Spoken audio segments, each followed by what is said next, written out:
বাসনগুলো ধোয়া হলো, আর এখন এই সাদা সাদা কৌটো দুটো ধুয়ে নিচ্ছি। এই কৌটো দুটোর মধ্যে একটা হচ্ছে নুনের কৌটো আর একটা হচ্ছে চিনির কৌটো। তো নুনও শেষ, চিনিও শেষ, তো সেই জন্য আর কি ধুয়ে নিচ্ছি। তো আমার তো ওই স্বভাব, মানে কোনো কিছু কৌটো জিনিস শেষ হয়ে গেলেই সেইটা ধুয়ে নিই, তারপরে গিয়ে আবার নতুন করে ভরি। তো কাপটার মধ্যে কী একটা দেখলাম, তো সেই জন্য আবার দেখছি। আর এত হাসাহাসি করছি কেন জানো? পাশের বাড়ি মেজমার সঙ্গে কথা বলছি। দুদিন ধরে সজল ধারা কলে খুব ভালো জল দিচ্ছিল। তো যখন দিচ্ছে তখন আর কি সারা সারা দিনই দিচ্ছে, আর যখন দিচ্ছে না তখন আর পাত্তাটাও পাওয়া যাচ্ছে না।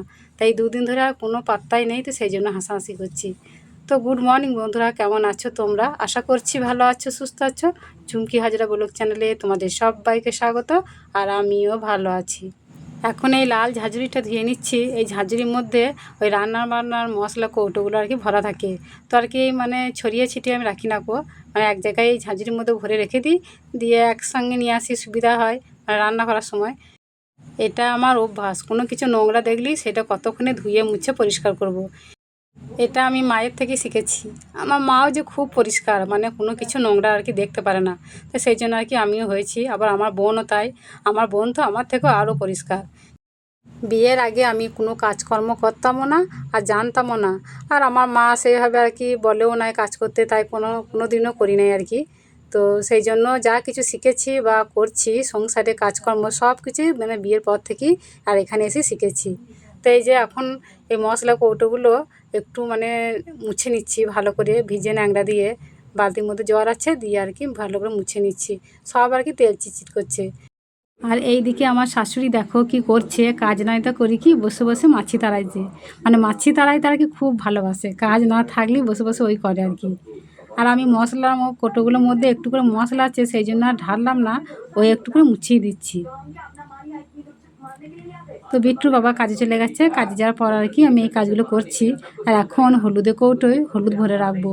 হলুদ প্রায় শেষ হয়ে গেছে। তো হলুদ গুঁড়ো জিরে গুঁড়ো এই একটু একটু করে আছে, এবার অনেকটুকু এনেছিলাম। তো ঢেলে ঢেলে রান্না করেছি, আর ওই অল্প একটু রয়েছে, তারপর আবারও নিয়ে আসবো। মানে আমাদের মতন এই সাধারণ ঘরে তো আর সব কিছু বেশি বেশি করে নিয়ে এসে গচ্ছিত করে রাখা হয় না। যখন যেমন তখন তেমন আর কি, অবস্থা বুঝে ব্যবস্থা। কালকে ও সকাল সকাল কাজে গিয়েছিল, কাজের জায়গাতে গিয়েও কাজ করতে পারেনি, বেচারা ঘুরে এসেছিলো। দিয়ে আজকে আবার কাজে গেল, তো দেখাই যাক আজকে আবার কি হয়। আর এখন এই বৃষ্টি হচ্ছে বলে প্রত্যেক দিন মানে অসুবিধা হচ্ছে। বৃষ্টি আর ভালো লাগছে না, এই জ্যৈষ্ঠ মাস পড়া থেকে প্রত্যেক দিন বৃষ্টি হচ্ছে। বিশেষ করে রান্নার টাইমটায় 12টা 12:30 বাজছে, আর চলে আসছে বৃষ্টি। কোনো কিছু শুকোচ্ছেও না, জামা কাপড় ঘুটে কোনো কিছু শুকোচ্ছেও না, আবার রান্না করতেও অসুবিধা হচ্ছে। মশলা কৌটোগুলো সব গুছিয়ে গাছিয়ে রেখে এখন উঠোনটা ধুতে এলাম। তার আগে কিন্তু পিঁড়েটা মুছে নিয়েছি। আর আজকে নেতাদা বলতে ওই রান্নার জায়গাটায় নেতা দিয়ে নিয়েছিলাম। আর সকালবেলাতে উঠিয়ে বাসন ধুয়ে নিয়েছি। আর উঠোনটাতে কি হয়েছে দেখো, কালকে তো ওই উঠোনটাতে ঘুঁটেগুলো মেলেছিলাম, দিয়ে ঘুঁটেছে গুঁড়ো গুঁড়ো ঘুঁটেগুলো না জড়ো করা ছিল। আর বৃষ্টি হয়েছে ঝেপে, আর সব মানে গোবর হয়ে গেছে। গোটা উঠোনটা আবার কেমন নোংরা লাগছে, তো সেই জন্য এক বালতি জল নিয়ে এসে ধুয়ে দিচ্ছি। এই উঠোনটা ধুয়ে দিচ্ছি, তো শুকিয়ে যাওয়ার পর তখন এত সুন্দর লাগে, মনে হয় যেন এই উঠোনে বসে ভাত খাই, বসে থাকি, শুয়ে থাকি, জানো তো। মানে একদম সাদা ধবধবে হয়ে যায়, একটুও নোংরা থাকে না। আর আমাদের ঘরে ছাগলগুলো বলতে তো তেমন নেই, ওই একটা বিচ্ছুরম আছে, তো সেও তো খোলা থাকে। তো সব সময় খোলা থাকে না, যে এইটুকু সময় খোলা থাকে আর কি বাইরেই থাকে, তো সেই জন্য অতটাও নোংরা করে না। আর রোদ দেখে আমি ঘুঁটেগুলো মেলতে এলাম, কিন্তু আজকে আর মাটিতে দিলাম না, তিরপলের উপরই দিয়েছি। আর এটা সন্ধ্যে দেওয়া কাপড় কেচে দিয়েছিলাম, তো শুকিয়ে গেছে। মানে যেইটুকু বা ভিজে আছে মানে তুলে নিচ্ছি, ওই ঠেকাঠেকি হয়ে যাবে বলে দিয়ে আর কি ওপরে গিয়ে আর একটু মেলে দেবো, তাহলে আর কি হবে। এখন পর্যন্ত রোদ্দুরটা ভালোই আছে। এদিকে রান্না বসিয়ে দিয়েছিলাম, ভাত হয়ে গেছে, আর এখন আলু কষিয়ে নিচ্ছি। দুদিন ধরে মাছ ছিল, তো ভালোই হচ্ছিল, মানে রান্না কি করব সেইটা চিন্তা করতে হচ্ছিল না। আজকে আর মাছ নেই, দেখো ভাবনা শুরু হয়ে গেছে। প্রথমে তো ভাবলাম সয়াবিন রান্না করব, কিন্তু ওই সয়াবিন খেতে আমাকে আবার ভালো লাগে না। তো সেই জন্য আর কি পোস্তই নিয়ে এসেছি দোকান থেকে। তো আমি পোস্ত ভালোবাসি, কিন্তু ছেলে আর ছেলের বাবা যে পোস্ত একদম পছন্দ করে না। তো সেই জন্য ভয় ভয় করে রান্নাটা করছি, আজকে খেতে গিয়ে কি হয়। ওইদিকে পোস্তটা হচ্ছে, আর এদিকে আমি পোস্তটা বেটে নিচ্ছি শিলেতে, শুকনো লঙ্কার পোস্ত বেটে নিচ্ছি। সকালবেলাতে আমার শাশুড়ি আগে বললো লালতে শাক নেওয়ার জন্য, ও নিয়েছে। তো আমাকেও বললো, তো আমি আর অত গ্রাহ্য করলাম না, জানো। নিলে কিন্তু ভালোই হতো, তাহলে বেশ ভালোই হতো না, লালতে শাক আলু পোস্ত। আর এই যে আলু পোস্তটা আমার গদভাবে হয়ে গেছে, কি সুন্দর। তাই না? কি সুন্দর রান্নাটা হয়েছে গো।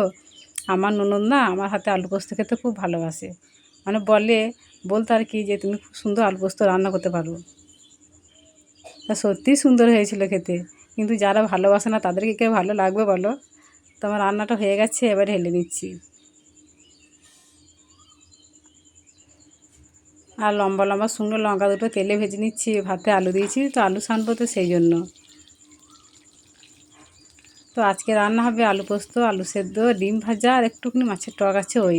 আর লালতে শাক তো নিই, কিন্তু আমার শাশুড়ি নিয়েছে, ও দেবে বলেছে। আমরা যাই কিছু রান্না করি না কেন একটু একটু করে দেওয়া না আছে, যতই আমরা আলাদা থাকি না কেন। যাই রান্না করি, শাক মাছ মাংস যাই রান্না করি। এটা একটাই ডিম এনেছি, ওদের তো বাবা ছেলে হয়ে যাবে। আমি ডিম খেতে অতটাও পছন্দ করি না। এই যে মাছের টক আছে, খুব সামান্য, টকটা একটু গরম করে নিলাম, ব্যাস। এইটা হলে আমার রান্নাটা হয়ে যাবে। আর আজকে খুব সময় সময় রান্না বসিয়ে দিয়েছি, সময় সময় রান্না হয়ে গেছে, মানে এটা আমার খুব ভালোই লাগছে।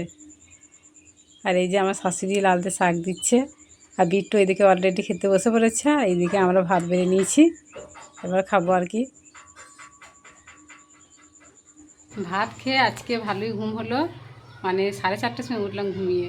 শরীরটা একদম ফ্রেশ লাগছে, আর ফুল এনার্জি নিয়ে বিকেলে কাজকর্মগুলো করে নিলাম। তো এখন 6টা বাজে, আর আজকে ওর প্রাণটা বাঁচলো, মানে ভাত খাওয়ার সময় মনে পড়ে গেছে বলে ওর প্রাণটা বাঁচলো, তা না হলে ওর আজকে মৃত্যু হয়ে যেত। দেখবে কার কথা বলছি? এই যে দেখতে পেয়েছ, এই যে তাল কাঁকড়া পেয়েছে। বিট্টুর বাবা কাজে গেছিল, নালা দিয়ে চলছিল, দেখতে পেয়ে গেছে, দিয়ে নিয়ে এসেছে তাল কাঁকড়া।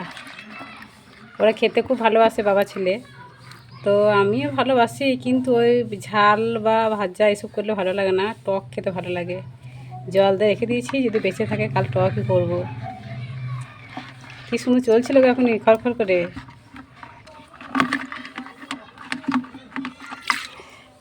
দেখি, এই ওরে বাবা, এই গড়গড় করে চলছে, খড়খড় করে চলছে।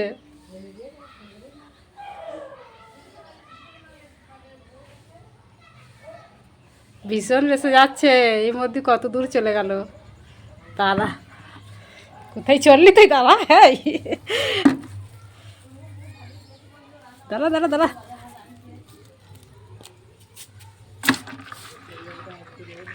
থাক আজকে। এখন প্রায় রাত 10টা বাজছে, ভাত খেতে বসে পড়েছি দুজনে, আর বিট্টু আগেই খেয়ে নিয়েছে। তো দুধ এনেছিল, দুধ গরম করলাম দিয়ে আর কি খাচ্ছি। আর একটু পোস্ত তরকারি ছিল, সেই দিয়ে আর কি ভাত খাওয়া হচ্ছে। তো বন্ধুরা, আজকের ভিডিওটা এই পর্যন্তই, দেখা হচ্ছে আগামী পর্বে। সবাই সুস্থ থাকো, ভালো থাকো, গুড নাইট।